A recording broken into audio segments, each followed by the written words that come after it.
Hi everyone, welcome back to another video from Webtech Tutorial.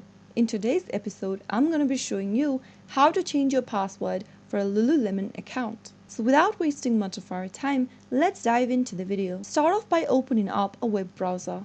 In the URL box, type in lululemon.com and press enter on your keyboard. Doing this will take you to the official site for Lululemon. Make sure to log into your account by entering the correct credentials and mouse over to My Account button at the top right hand corner. In the expanded pop-up menu, click on Profile. Once you end up in this profile section, click on the Edit button right next to Password. Now, enter the current password that you are using for your Lululemon account in the first text box. On the next field, type in a new password you would like to change to for the account. After you are done creating a password, confirm the new password by typing it again in the last field.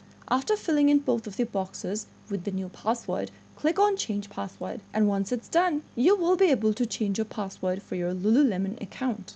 Next time, while logging into your account, you will need to enter the newly created password. So that's how easy it is. If you found the video to be helpful, go ahead and give us a thumbs up. Don't forget to subscribe to the channel by hitting the subscribe button. Also press the bell icon so that you'll never miss another upcoming upload from us. I will see you again in the next video. Goodbye till then.